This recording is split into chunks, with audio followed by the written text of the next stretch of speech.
Have you ever wanted to just disappear? Where one day you're living your life, going to work, going out to eat with friends, doing the same thing day in and day out, then all of a sudden, you're gone. No one knows where you went, no one knows why or how. You're just gone. Jason and I have done that, and no, it's not something we're proud of. Even now, almost 10 years later, we think about that day. We remember the thrill, but at the same time, we feel the regret of that decision. In this episode, we're going to dive into that story, one we've only told close family and friends. But it's for a purpose. It's to highlight that you never really know someone's whole story. You're listening to the Really Very Crunchy podcast with your hosts, Emily and Jason. That intro felt a little heavy. Did it? Yeah. When we were talking about doing this, you're like, we need a good hook, I think, for the episode. I'm like, yeah. And then we came up with this, and it was very true crime feel. I've never actually listened to a true crime podcast because I'm too scared. Yeah. Well, that felt, a little. Have you ever wanted to just disappear because you never know who's going to come to your house and snatch you up? Wow. Is that? Yeah, that's how most podcasts start. Most true crime podcasts just feed on the fears of the listeners, but they love it. It's like watching a horror movie. You like the feeling of being scared, which I know you love horror movies. I cannot even sit through a horror movie preview. Have you ever actually sat through a horror movie? It. Oh, does that count? Are we talking about the 80s? Like the TV series It? Yeah. Yeah. I was terrified. And there was this huge dude sitting next to me. He was probably 10 years older than me. And he had his arm around me. How old were you? I don't know, like 13. This is weird. You don't... Okay. I can't believe you don't know this story about me. I don't know this story about you. You don't know the whole story, Jason. That's the theme. I don't know the whole story. The only horror movie you sat through was 19 whatever, Tim Curry, It, with a big 10-year-old dude with his arm around you. No, he was not 10 years old. A dude 10 years older than you. 23 years old, like... Okay. Weird. A dude 10 years older than you. Not a big 10-year-old dude. I was terrified because Is he the reason you don't watch horror movies? Oh, maybe. Because you're like, this is creepy. You're not even thinking about the movie. You're thinking about how creeped out you are. I mean, do you want me to be real here? Because the reason I don't watch horror movies is because my mom's best friend was murdered. Yeah, let's save that for a different podcast. That's heavy. Okay. That you truly don't know someone's full story. Yeah. And that is one for you. Books. For you, yeah. That definitely shaped my entire life. Wow. I think maybe we could dive in a little bit on that, but comments of the week. I'm just kidding. I got these papers so I sound like a radio guy, from the whatever. Well, when I was explaining what a podcast was to your grandmother, I told her, we're starting a radio show. She's like, oh, it'll just be on the radio? I'm like, well, a special kind of radio. I'll put it on your iPod, because she calls the iPad that we got her. She's a sweet woman. Yes. Yeah. Yeah. Hey, Grandy. Hi, Grandy. Sorry if you're listening to this. On your iPod. Anyway, I want to hear comments of the week. Oh, okay. So this one comes from YouTube, from the video, Why Did I Even Get Married? There's some context there. I think you're just talking about the wedding day, things like that. This comes from Erica's.6790. That's the most ugly wedding cake I've ever seen in general, let alone a wedding cake. How does that... I think she meant that's the most ugly cake, not wedding cake. That's the most ugly wedding cake I've ever seen in general, let alone... No, I think she's saying that's the most ugly cake she's ever seen. Yeah. Let alone it's the most ugly wedding cake she's ever seen. Thanks, so not only... Erica. Not only is it a terrible, terrible wedding cake, it's a terrible cake in general. But she goes on to say, well, at least you had something to laugh at, and a husband, which I'll probably never have. Thank you, Erica's 6790. Sorry, Erica's 6790. I bet you will. Yeah. With that kind of candor, you're doing great. You don't know the whole story, Jason. I don't know the whole story. Maybe she doesn't want a husband. You know what? She's got the guts to come out anonymously with her first name on the internet and tell you that you had the ugliest cake in the world. That she's ever seen. To be fair, she's right. It was very ugly. So, I mean, I've cried many tears over how ugly that cake was. And also laughed a lot. Now, took me a while to get there. What, 14? We're at 14 years now? Took me 14 years to... 13 years to be able to laugh at your wedding cake. Yeah. Before we go on into the theme of the show much further, just want to do this really quick. I want to try this segment. It may work, it may not work, but it's an article. Just for the listener, I have no idea what's going on. So okay, so I'm not going to read the whole article. Obviously, I'm going to skim, but the article is called, and so I just kind of want your take on this. How you feel about this? You're a garden grower, flower gardener. Well, you're a garden maker, right? But particularly, you love growing flowers. Yes, that's one of your favorite things ever. Okay, but I don't know that much. So no, that's fine. This article is from NPR this month last month. Watch your garden glow with new genetically modified bioluminescent petunias. How do you feel about that? Keith Wood, let me just say this. Keith Wood, PhD, spent most of his career in pharmaceutical research in molecular and chemical biology, using his work in bioluminescence to understand how molecules interacted with diseases. His work started as a graduate student when the team he was on inserted a firefly gene into a tobacco plant. Okay, so he's studying diseases. Mm-hmm. And he's like, hey, I have an idea.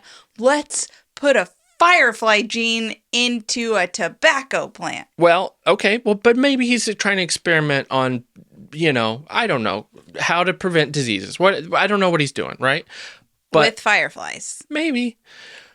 40 years after the first plant, Wood and his company are marketing a garden petunia with a twist. It glows in the dark.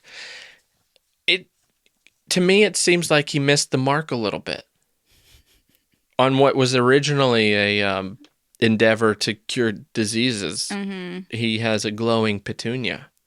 Who funded his research is what I want to know. And are they mad about it? And are they mad about it? He's like, hold on, I can understand. And wait, let me turn out the lights. It's like when you get a glow stick and you're like, hey guys, let's go in the bathroom. And you turn out the lights. Is that like, I can see him talking to the CEO or whoever funds these things. I don't really know. He's like, wait guys, come into the bathroom. Let's turn out the lights. You won't be mad after this. Well, if they saw dollar signs, then, True. That's which I don't think it's been approved yet for sale, but I think very soon it will be. So at your local Lowe's or Home Depot, you'll probably find that's totally a specialty item, Jason. They're not. Oh, you don't think so? No, I have no idea. You're gonna have to order that online. No, you had me at genetically modified. Well, that's interesting because I thought you weren't allowed to have genetically modified crops in your home garden. Well, is that just edible things? Yeah, I don't know. We don't know anything. I feel like on all the seed packets that I've ever seen on anything sold at the store, even flowers, it says non-GMO. And they're like selling that like, oh, look, it's non-GMO. But it has to be. Because the companies that own genetic modification, like, that's for industrial agriculture. Though some people will argue that they are genetically modified, but it's not like the same. Bees 10 years from now are going to be this big and glowing. From those petunias. Yeah. Yeah. What if everything that goes to the petunias, they just start glowing. What is the that effect that people, the moth, the butterfly effect, the Mothman prophecy effect. Why couldn't I think of that? It's fine. This is the start of something really bad. Oh gosh, the glowing petunia effect. It will go down in history as the end of the modern world as we know it. My big takeaway from that was just that he started in diseases and preventing diseases and came out with the glowing petunia 40 years later. 40 years. I don't know the whole story, though. He might have prevented plenty of diseases for all we know, but this is like the coolest thing he's done. Mm-hmm. And so the news is like, we don't care about that fungus he cured on people's toenails, but man, that glowing petunia. I bet that petunia is actually treated with fungicides, which is a real issue now. And creating like fungi that can't be treated, that are like resistant to fungicides. I mean, this is just speculation, but sounds like The Last of Us or something. If they're just like putting it out there that it's like a genetically, well, obviously it's genetically modified. No, this is an all-natural glowing petunia. So, yeah, I mean, I bet it does. The theme of today's episode, we don't always know the whole story. Who is really very crunchy? Where do they come from? We have had a glamorous life, Emily. It has been incredibly easy. We got married, moved to Georgia, 12 hours away. Then we wanted to experience the Korean culture, so we moved to Korea. Then we thought living in an RV would be fun before any of our peers were doing it, and spent a year doing that. Then we started Really Very Crunchy, gained 3 million followers, and now we're doing a podcast. It's all been a dream, really. I wouldn't have done it any other way. How about you, Emily? Except that's what you see on the face of things. But you don't always know the whole story. And that storyline is wrought with many failures, many crazy fun times, but many days that I wish I was just doing something else. But we'll get into that after the break. So we've sort of addressed this topic before. I talked about it a lot in my book, Really Very Crunchy, and we've done videos about how nothing really is as it seems on the surface. Really, no one's story is what you think it is. Right. You don't know the whole story. And so I thought this would be a really great first episode, kind of let people know who we are, where we came from, what our story is, most of it. Yeah. Well, we met in college and then graduated 2 years later. And we had both lived in Kentucky pretty much our whole lives. And then we had to find jobs. Well, we decided we wanted to be adventurous. I had sort of two choices. I was a journalist, journalism major, and we were choosing between me staying in Kentucky, us staying in Kentucky because we were engaged, and then there was another job in Georgia, Jessup, Georgia, that opened up. So, can I stop you there? Yeah. It's funny that we're just doing this based on your jobs because my degree was worthless. Well, it turns out so was mine. And there's... So, to be clear, organizational communication. Yeah. And there's a story there that is, you don't know the whole story. We went out to dinner with a couple about a year ago, and we were talking about who we are and whatever. And I was like, well, my degree is completely worthless. And he said, oh, what's your degree? And I said, organizational communication. Does it have an S on the end? I can't even remember. Don't even know what your degree is. I don't even know the title. Communications. Organizational communications. I think it's communication. I think it's communication too. Anyway, he was like, oh, me too. I got my master's in it. But he loves it. Yeah. So good for him. Well, so what I was saying is that it is what you make it. Yeah. On all the brochures, it was like, with this degree, you could be a CEO. Like all you have to do is start your own company. Start a business. Be successful. Yeah. But see, in journalism, you think that you're going to be all the president's men, where the movie or the story of the journalist who took down Nixon, right? Mm-hmm. And so that's what you have in your head, even though it's like the reality is you're going to cover the police beat in, let's face it, Jessup, Georgia, which is where we ended up because we wanted to be adventurous. Mm-hmm. And from a newspaper perspective, that it just wasn't. I mean, number one, we couldn't even afford the health insurance that they offered at the job. Good people, love the people, Super nice people. but man, that was hard. You're looking for jobs and became like the receptionist there, right? Mm-hmm. Little Jim and Pam thing going on. Mm-hmm. It was mostly the paper mill smell for me, but I loved the people. I actually didn't hate being a receptionist. I kind of like. Well, I wasn't saying anything bad about the receptionist job. It was just the where we weren't making any no money. Like, yeah, you're actually, right. It was hard. Yeah, it was a struggle. Yeah, we definitely knew that we needed to do something different because we wanted to be able to set up our kids right for the future. So you're like, I know people who lived in South Korea.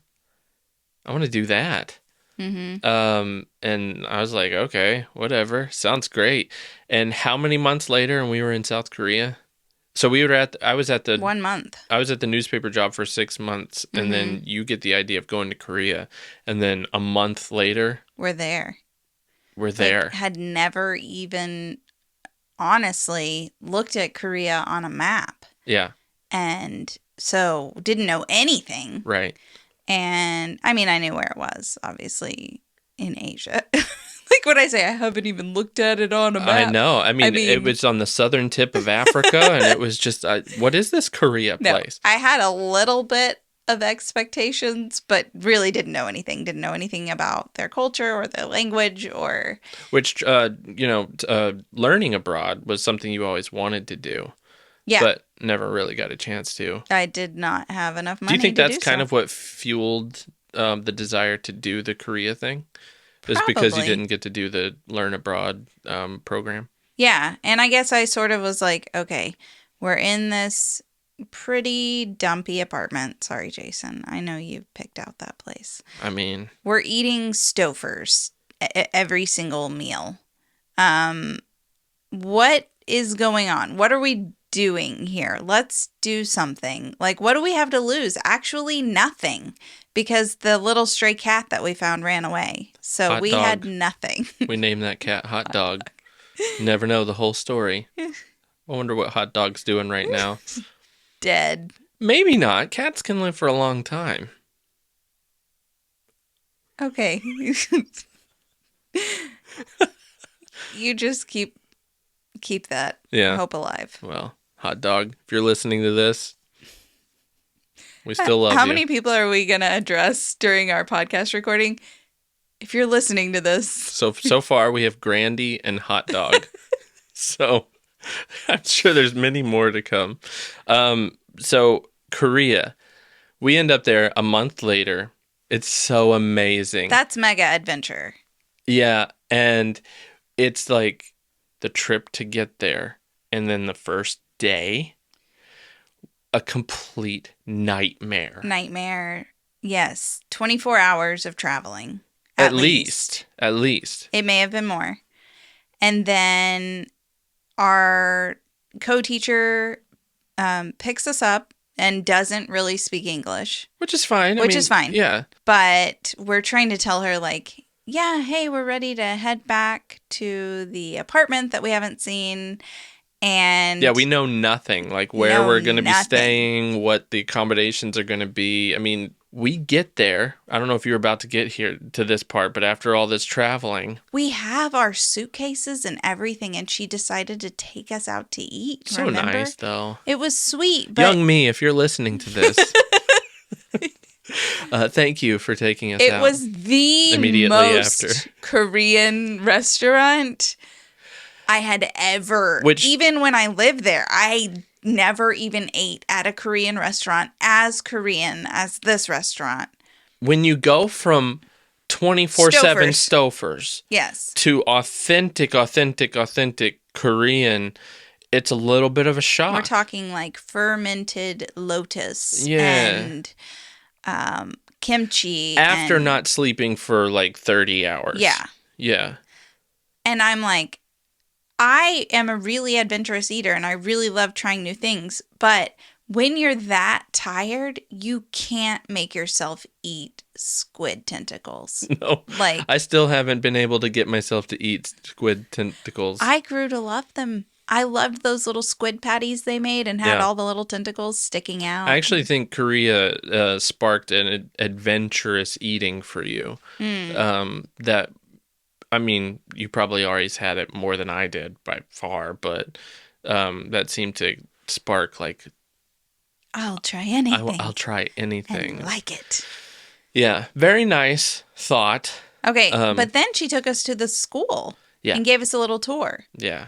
And we're still... We just wanted to go to bed. Yeah, hadn't gone to bed yet. Well, we thought maybe we'll get 3 days, maybe a little bit of an orientation. Yeah. But what we find out was that the previous teachers had quit. They had been there for 1 month, right? Mm-hmm. Maybe 2 months, I think. Mm-hmm.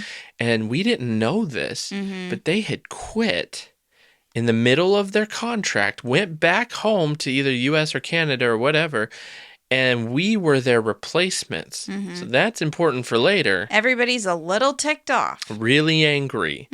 And we get there on a Monday having slept for 7 hours for the last 48 hours. And we get there, and what does your co-teacher do for you, Emily? She took me to a room full of Korean children and said, "Okay, teach," and closed the door. No books. Nothing. Nothing. Nothing. Nothing even to write on the chalkboard. Maybe there was chalk. There was chalk. I remember because good. You know what I did, Jason? What would any good English teacher do? Hangman. I played hangman, but I'm pretty sure it was the kids' idea. I'm pretty sure They bailed you out, another previous English teacher was a slacker and was like, let's play hangman. Yeah. So, yeah, but my kids didn't speak any English, so hangman didn't go well. So then I started playing this game where I just had them come up to the board and really quickly try to find the letter of the alphabet as quickly as I could. So that was what I did, and I did that all day. You're a really good spontaneous teacher. The exact same thing happened to me, where I went into the classroom and the teacher said, "Okay, teach."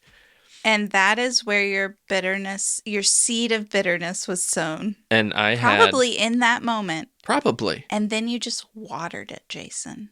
Watered that seed. Watered that bitterness. That glowing petunia seed of bitterness. So while we were making cute little videos about our time in Korea, we started a YouTube channel. And we did try to make fun videos. But you were over there like totally hating it. I remember one time we were like in the stairwell or something. Yeah. It got bad. You had a fit. I was like... embarrassed to even be associated with you. You threw your papers everywhere. I don't know what the incident was. It never had anything to do with the kids. I know what the incident was. Maybe they separated us. They put us in different rooms and said, "I want to talk to my wife." No, they were like, "Why is Jason angry?" Well, we went a whole semester with no resources. Yeah. We had no books. We had no books. So we went to a bookstore, bought a bunch of books with our own money to teach kids with, begged them to compensate us for the books, and then begged them to give us books for the next semester. They did. It helped. We had no direction. We had no orientation, no anything. And so I was very, very bitter that year, and it was culture shock for me. You didn't learn intercultural communication in your classes like I did. Apparently not. No, they knew I was going to be a local small town newspaper the rest of my life. They never thought that, oh, he'll be an international journalist that'll interview people from all kinds of cultures. No. They're like, oh, yeah, he's going to Jessup. I mean, to be fair, they would talk about us in front of us and stuff like that, and they would be speaking Korean very quickly. It wasn't just me Korean. Just being mad for the sake of being mad. No, we're like at a conference table, and we don't know Korean. We're trying to learn it, but you just can't keep up. I mean, they're speaking so quickly, but it would be like, but then you would hear your name. Whatever. Emily. And then they all, Jason. And we're like, what's up? And they're no. Yeah, we kind of got shunned. Anyway, so that's probably my fault. Yeah, it does. It's one of those. It looks like we're really having the best time, right? Because of the videos we were making on YouTube, and we show our families back home. Oh, this is what a Korean lunch is like, and this is what this holiday is like, and then every day. I am just personally stewing in anger but we for our held situation. Out because we were wanting to leave. Yeah, we wanted to leave. You really wanted to leave. I was like, we gotta quit. This is crazy. I can't handle this. And then we both like, no. What about the bonus? There's a bonus. There's a bonus at the end of the contract. They give you a bonus. Yeah, and pay for your flight home. Right. So we were holding out. We held out for 10 months to the end of the contract. We go to the office of the principal. Vice principal. We're like, okay, we're like here our for goodbye. For our bonus check. And they said, no, you're on a 10-month contract, not a 12-month, because you replaced the other teacher, so you don't get the bonus. But our contract we signed was the 12-month contract. Yeah. Yeah, but there was nothing we could do, and they knew we couldn't do anything because we were scheduled to leave. Yeah. They knew if they said no, there's nothing we could do about it because we were leaving. But we were that going was home. Why we stuck it out. And that's why we stuck it out. Mm-hmm.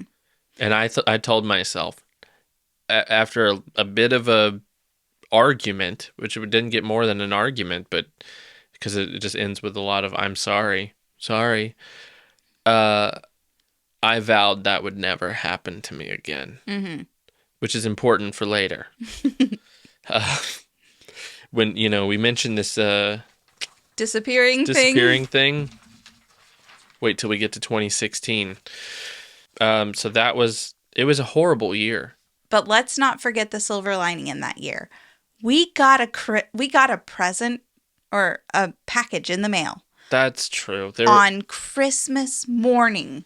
Yeah, we have to thank my sister for that one. That was like, hey, Sister Melissa, if you're listening to Melissa, this. if you're listening to this. No, we got the package in the mail on Christmas morning. It was a Christmas Well, it was very miracle. Depressing because we were having a horrible year. Mm-hmm. So, yeah, we were very depressed on Christmas morning, away from family, hating our jobs. And then the doorbell rings. And lo and behold, it is a package just full of Christmas goodies. We went back to Korea, though, with a different job. Yes, we contracted with a different job. Much better year, better company to work for. No, it was a better apartment. We traveled, part of town. We traveled the country a lot. Got to see. That's when videos got more fun for me because then we were enjoying it more. I still wrote on my calendar counting down from 287 how many days we had left in Korea. Just to get back to Kentucky. Yeah.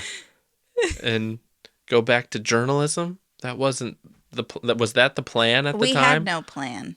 Yeah. We eventually did go to Omaha, Nebraska. We were house parents. Yeah, we met a couple who had grown up around that. And they kind of sold us on the idea of working at Boys Town. So that's after year 2 in Korea. Boys Town is a... alternative to juvenile detention. For the most part. Not everybody was there necessarily for that alternative. Most were. A lot were. Our boys were, Or at least, except for in one. our house. Almost all of them, not all of them. But I think the major problem with this, with Boys Town for us, we were house parents. We had 8 or 9 kids in the house. And it was just us and then an assistant that would come in. I think the biggest problem for us was that we were, 23, 22 years old, maybe 24. And our oldest kid was 19 and probably had more life experience and hardships in their life than we've ever known. Especially when you accumulate all of them. Like, we don't know troubles that some of these kids have gone through. And we are just like young, naive. One kid we had, which he was a younger kid. I think he was 13. Like 13.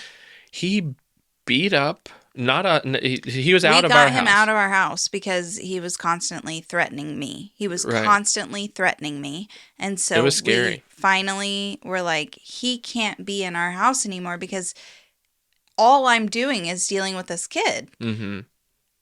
He has to be transferred. And it was beyond our skill to even do anything. Yeah. I mean, we did our best. He was in our home for several months.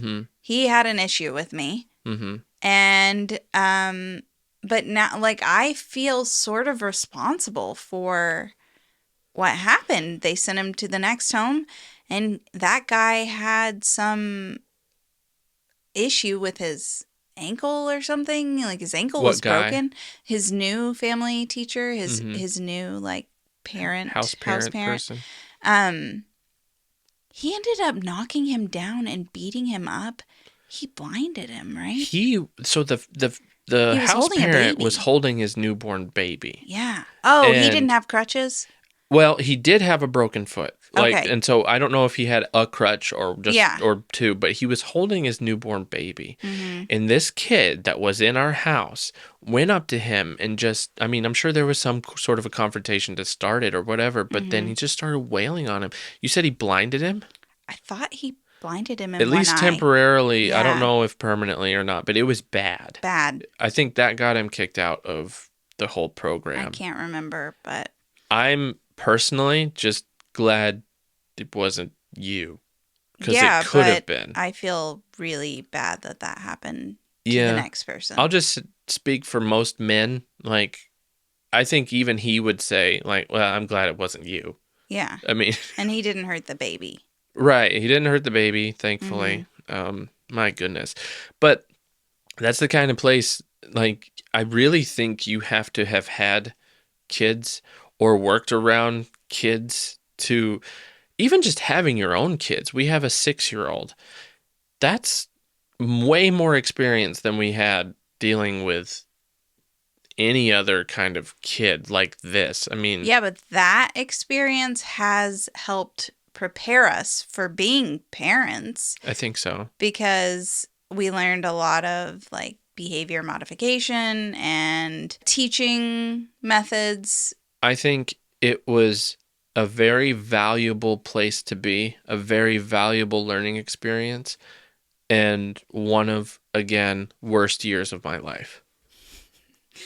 You thought you were getting something else, and then see, that is where it all, to me, your unhappiness comes from expectations and reality. Are you talking about me personally? You personally. Oh, wow. You have expectations about what something's going to be, and then the reality is very different, and you have a hard time adjusting your scope of vision. And you're probably right. Yeah. Yeah. So that's good to know. Yeah. You missed your calling. Expectations. You're listening to Emily's therapy session. Dr. Becky, if you're listening to this. Is this right? Is this right? Dr. Becky's not really about... Okay, clearly you have not listened to the podcasts that I sent you, Jason. Answer me this.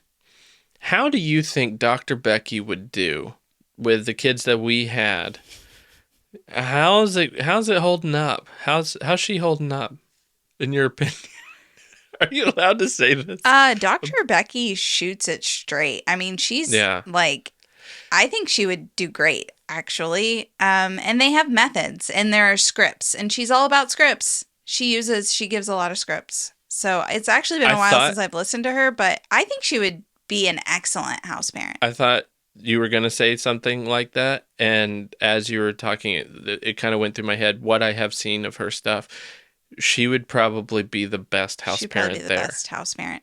Honestly, like when I first thought about it, I was like, that would be hilarious, because one time I remember some of her advice that I took and used and still use. Uh-huh. She was like, if your child has a hard time listening, maybe turn it into a game. So like you tell them, if you don't brush your teeth, you're going to make me do the monkey dance, aren't you? Or no, if you brush your teeth, I'll have to do the monkey dance. If you brush your teeth, I'll have to do the monkey dance, and I don't want to do it. Don't make me do the monkey dance. I would say that would get you beat up at Boys And then you're Town. like, your kids like totally love it. But I was envisioning like applying that to a Boys Town kid. Like, if you do your homework, I'm going to have to do the monkey dance. But yeah, I think your assessment's correct. Yeah, I think actually, she would she'd rock be it. great. Yeah. Totally. Yeah. So anyway, Jason quit that hypothetical. job. Oh yeah.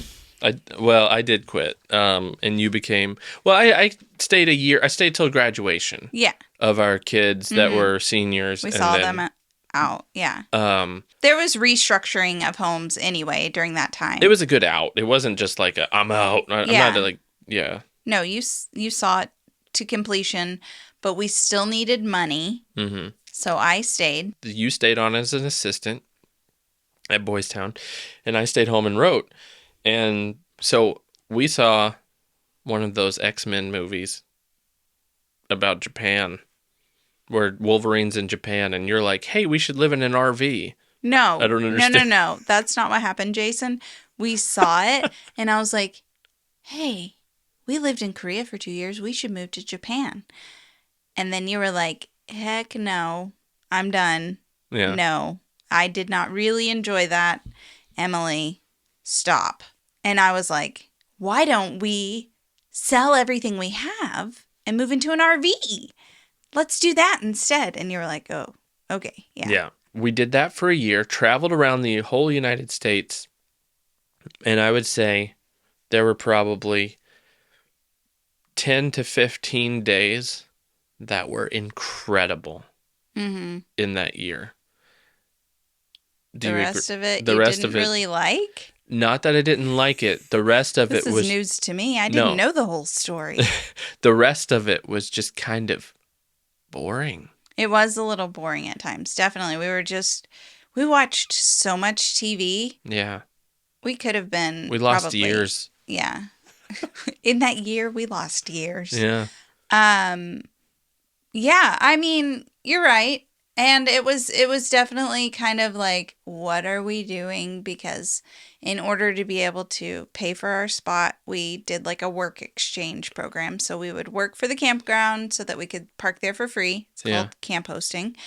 And because we were young and that wasn't really common then, they're like, oh, young people can do manual labor.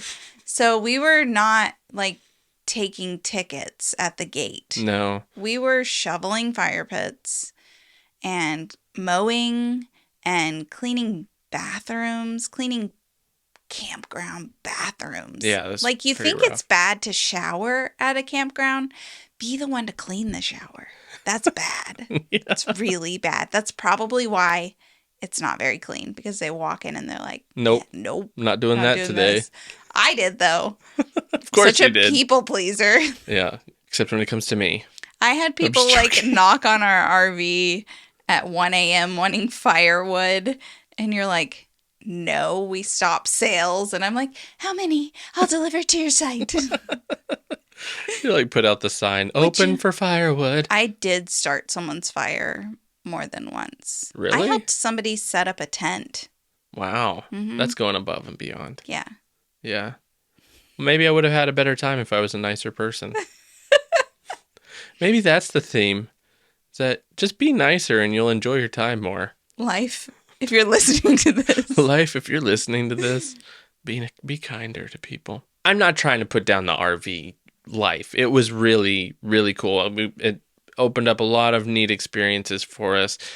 But for us, we weren't standing on the rim of the Grand Canyon every day. No, we weren't just going to all the great places every week. Mm-hmm. We had no money. Mm-hmm. We had like almost $0 for some months. For sure. And that meant that we would get stuck in like Bladen Springs, Alabama campground by ourselves for a full 30 days. With nothing. With like actually 0 people, which is kind of cool in its own way. Yeah, but it didn't even have trails. But or it was anything. it was actually kind of creepy. Yeah. I don't regret any of the places that we've gone and done and things we've done. I wish I was more wise about things. Mm-hmm. And I might have made different choices and approach things differently. But there is one thing I do regret. And it happened when we went to Korea for a 3rd time. Mm-hmm. And it's probably because I was very stubborn, which we'll talk about that after this ad break. Do you have any regrets? You know what? If we ever start having podcast guests, we should say, what are some of your biggest regrets in life? That's your first question. Icebreaker. Like, what is the one thing you regret the most about your life? I Just would start really say heavy. I don't think that us disappearing is my greatest regret in life. I do regret how things happened. Mm-hmm. And at the time, okay, can you explain Sure. the whole deal? Let's start at the very beginning. No. It's a very good place to start. So when we first got to our 3rd job in Korea, because we just, I couldn't give it up, apparently. It's always my idea. And you're like, Emily, I'm done. You couldn't give what up? Going to Korea, because I had a good time, and it was a beautiful country. And yeah, especially from our 2nd year. Yeah, and it just felt like an easy option. I think something that happened was that we came back from Korea, and we were like, okay, we had it pretty great. Yeah, Korea was actually better than what we realized. Yeah, let's go back. Yeah, I think that's what happened as well, especially with our 2nd job. Our 2nd job was sweet. Yeah, well, yeah, I mean, if we had stuck with just the first job, I would have never gone back. Mm-mm. But the 2nd job made us come back again. Mm-hmm. So, yeah, when we first arrived, we were promised a furnished apartment, and we walked in, and there was a mattress on the floor, and that was it. That's furnished. I mean, that's what contracts are for, babe. And I think that's when I realized, oh no, we're in another first year situation. Yeah. I cried and cried and cried. Should have just bought a couch. I was probably just tired, honestly, again, with the long traveling. Yeah. I cry pretty easily, though. Wouldn't you say? Yeah, I mean, it's funny. The other day I was talking to my friend, and she was like, is your mom as quick to cry as you are? As if it was a nice way of asking, is your mom a crybaby too? Yeah. You know? Yeah. She's not. Mom, if you're listening to this. Hey, I got a question. Is your mom as annoying as you are? I just release it. Yeah. And then you're done. That's the thing. I don't bottle things up. Release, it's done. So, we knew right from the start that it probably wasn't going to be a great year, but you're there for a year. I think even I came in with a better attitude this time around from the start. Mm-hmm. I started with a better attitude than the first year. But arriving, I think you were discouraged. Oh, yeah. And then it was the same situation. It was see you in the morning when we had just gotten there and went right to work. Mm-hmm. And then they kept saying oh, we were supposed to be kindergarten teachers.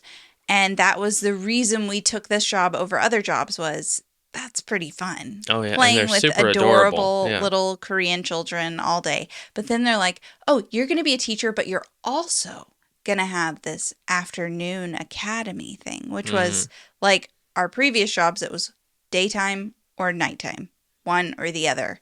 It wasn't both, We're like doing both. working all day. Yeah. Our shifts there were 12 hours almost. Not quite, but yeah, it was long.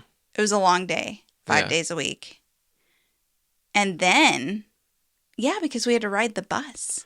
Well, they did this whole like morning bus thing. Oh, we had to Remember? ride the bus with the kids. Yeah, yeah. I do. To get in some extra English time. Yeah. They kept saying, "Oh, and you're gonna do this. Oh, and you're gonna do that." And it's like, but are we gonna get paid for that?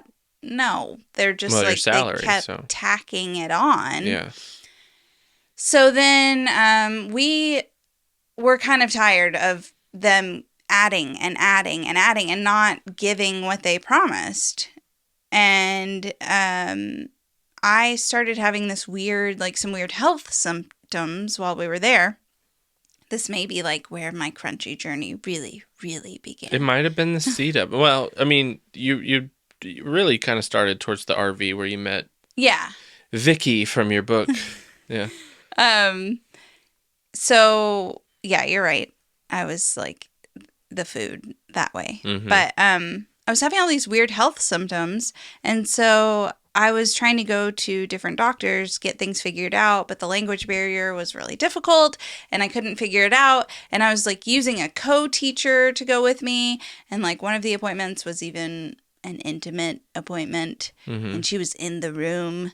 And anyway. That's always fun. That's kind of awkward to have your co-teacher in a room. They all show up. Bring some tteokbokki. Is that what it's called? Yeah, I loved tteokbokki. Yeah. But not in the examination room. No. So people are probably like, what weird health symptoms was she having to... Well, that's the thing. I mean, we didn't know. Yeah. I think that really needs to be really hit on is that, I mean, it was not... You were going through some extreme pain. Yeah. Daily. Mm-hmm. And this is towards the August, I think, September.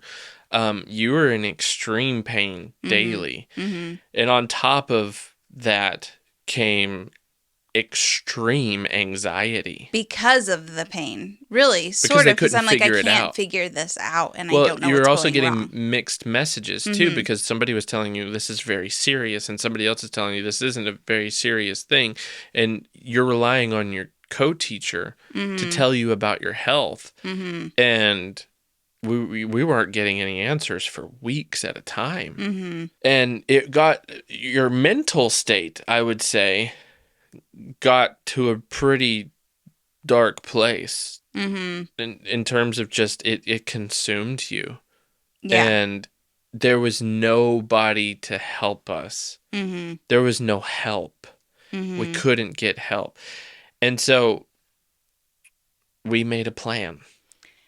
We decided, because we read all these horror stories about quitting your contract in the middle of it. If you quit, then they may call the authorities on you. Say you vandalized your apartment or you stole textbooks or whatever. Like there were just all these terrible stories, multiple stories where people had been detained by the police. Yeah. Now, whether we don't know much about these stories, but it's just the forums, really. Yeah, which is all you have. It's all you have. So who knows what's true, what's not, and so we're just trying to play it safe. We had a bad experience with our first school where they didn't give us our money that we were owed. And so we were paid on a monthly basis at this school, and so a whole month, yeah. We wanted to get... We thought that if we told them, hey, we're putting in a month or two notice, that they wouldn't pay us. It felt like that type of school. They're not all like that. No, and you would be... No, they're definitely not all like that, but this one felt kind of like that. Totally felt like that. And it was one of those situations where it's like, if you gave them a notice, they're going to say they're going to pay you at the end, and then you get to the end and they're not going to pay you. we were living paycheck to paycheck. I mean, we had tried to pay off our student loans, Yeah. but that's where we were sending all of our money. And we would need some money saved up to go back home to have a buffer for finding jobs and getting you taken care of. Yeah. So that's why we decided we had to just disappear. The midnight run is what they call it. Mm-hmm. It's when you pack up all your things. You don't tell a soul. Not a soul. Friday was our last day that nobody knew it was our last day. Yeah. We went out to eat with our friends. I cleaned my desk and left it immaculate. I cleaned my desk too. Changed my desktop photo. Yeah. So that it wasn't totally awkward. Or maybe I didn't. Maybe I thought about changing it, but then I was like, no, that'll give it away. Yeah. I can't remember. What I feel bad about the most is that the friends that we had, some were from the States, some were from the UK, and then some Koreans were our friends. Mm-hmm. They're co-teachers. The thing is, there were too many of them. We couldn't tell them. If we told one of them, it was going to get around to somebody, and we didn't know what would happen if that happened. We didn't want to risk it. Yeah. I remember feeling so horrible eating dinner with our friends, knowing it was our last time we were probably ever going to see them. It was so dramatic. It was very dramatic. Okay, we left our apartment perfectly clean, better than we had found it, completely furnished for the next teachers. Yeah. I remember being a little bitter about it, like, well, at least the next people will get a good place. We even unlocked our bike for them so that they could sell the bike or one of the other. Yeah. It was a tandem, remember? Yeah. And that was our second tandem to own in Korea, by the way. We had all of our stuff. And the thing about it was we had to walk a mile to the bus stop. Yeah. But we had these heavy suitcases. It was hot. There were no taxis around. That was the thing. Uber like in wasn't our a thing, neighborhood, I don't think, maybe. There were very rarely taxis because our neighborhood was full of people who had cars. Yeah, right. But then a taxi went by and it was like an answer to prayer. It was at like 2 a.m. Yeah. And we waved him down and we were so excited, but we couldn't fit everything in. And so he took trips back and forth. Mm-hmm. We get to the airport. We're like totally terrified that someone's going to show up randomly and arrest us. Remember? I don't think arresting. Yeah. Like looking back, I think we were a little dramatic. It was a little dramatic. Yeah. We were super scared though. Yeah. Because we just had read all these horror stories. Right. And you never know. Yeah. Well, they were calling our cell phone constantly, and we were just ignoring it. Well, it was by, I don't know, school starting. Mm-hmm. We weren't there. Gone. We were in the airport waiting to board. I'm sure they thought we were sick or something. Yeah, but they kept calling. That's because they're like worried about us. So here's what I feel worst about with that is... Let's say it at the same time. What you feel worst about and what I feel worst about, because I wonder if it's the same thing. 1, 2, 3. The kids. Students. Yeah. The kids, yeah. There were so many kids I loved. Yeah. Well, and they were too young to understand what we were going through, and we were... I'm not going to say we didn't care. We did care. But we had to get you figured out, and we were just... Maybe it's my fault, too, because I'm not going to get messed over again, and... There were a lot of layers there. There's a lot more layers than people... I actually wish I could sit down and talk with, my co-teachers, who we found out later through somebody else were really justifiably mad about it. Mm-hmm. And I think it put a damper on the whole school. And I bet the kids didn't understand what was happening, why we weren't there. Which, I wasn't, so close to my kids. I don't think they cared that much. Mine. I don't know. Johan surely did. Maybe. But, if there's one person who cries as much as I do, it was definitely Johan. Johan, if you're listening. I really, that is where I have regret in that is, and I actually feel it more now that I have kids. Because I feel like if that happened to my kids, it would be a really hard thing to explain. And confusing. And confusing. Yeah. And like sometimes people are not the best. Yeah. And we were those people. We seem so flaky. Yeah. Well, we were those people for them. We were not, to them, we were not good people. And I don't have anything to refute them on that. I know. For that time period, for that moment, we were the bad guys. Mm-hmm. At the same time, they didn't know the whole story, even though we tried to say, listen, she's sick. Mm-hmm. You were sick. Mm-hmm. And we didn't want to then go through terrible things, losing money and like... Yeah. They didn't know the whole story, but we couldn't tell them the whole story. No. So... But I mean, how much do we see that? And that's everybody. Everybody's got the stuff they're dealing with that you just don't see. And the people that we were mad at the school, what's going on in their life? We don't know. Mm-hmm. It's funny though. We didn't even tell our fathers either. We totally disappeared and didn't even tell our family, and then reappeared. Showed up. Yeah. Yeah. I've never seen your dad look so happy. That was cool. Mm-hmm. Man, I'll tell you this. If I've learned anything, that if you don't like the situation you're in, time slows down so much. Yes. Days feel like months. I like the ducks. This is how we're ending our first episode. Sure. Today, the ducks are facing each other. They're facing each other. Mm-hmm. Yeah. I think it was a nice choice. We'll see what tomorrow will bring. Yeah. And if they're not facing each other, maybe you won't know the whole story. Maybe you won't know the whole story. Thank you so much for listening to the first episode of the Really Very Crunchy podcast. If you really liked it, be sure you leave a positive review and check out all the links we have in our show notes. There are links to my book and other fantastic things. Right, Jason? That's right. Yeah. See you in the next episode.